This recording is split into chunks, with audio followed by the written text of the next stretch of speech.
In the beautiful Caribbean region, there are over 1 million people living with a disability, and as climate variability continues to increase the risks from extreme natural hazards, they are even more vulnerable to injury and loss from extreme events. Targeted support is needed to build resilience and enable communities to prepare for and recover from these shocks.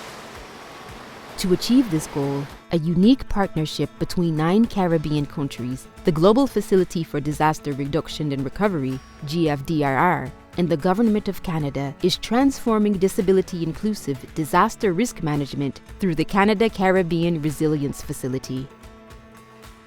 A study was undertaken in 2021 to examine disability inclusion gaps and propose a series of recommendations to make disaster preparedness and recovery strategies more inclusive. The issue of inclusion, our first thought was nothing about us without us. Therefore, persons with disabilities must be included in plans and the programs. We picked out specifically 4 areas: inclusion, data, communication, and the building code access. For us, these are challenges in terms of including people with disabilities in their plans and programs and policies of disaster risk management. The research showed that disabilities are poorly accounted for in official statistics, and that rates of disability across all impairments are generally higher among women.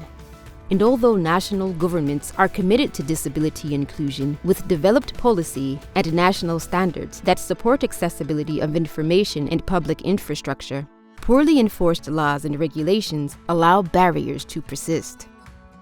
The report covers an important knowledge gap in a very clear and systematic way. We have 2 households that have exactly the same characteristics, but the only difference is that one has a person with a disability. There is a large unexplained gap in poverty and vulnerability that can be attributed to exclusion of disability itself. Building resilience for persons with disabilities will lead to stronger resilience for all, something to think back as we're continue working on building back better. Now the CRF is supporting national governments to address issues around the lack of disability data for the planning and implementation of preparedness and recovery activities. CRF will also work to foster better adherence to accessibility provisions in building codes and land use planning, and support emerging technologies with built-in accessibility features that are improving the availability of information, like the Common Alerting Protocol for weather warnings. We will continue to raise awareness and build capacity for more meaningful engagement of people with disabilities in disaster risk management.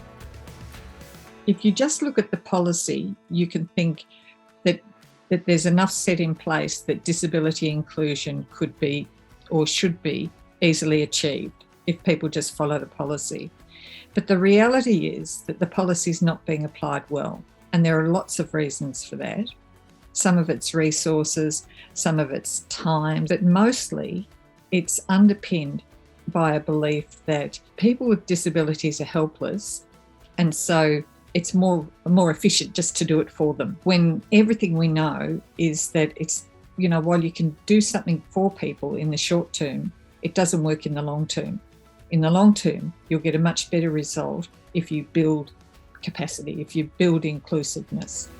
Together, we can build long-term resilience to support the most vulnerable and help the Caribbean to adapt and thrive.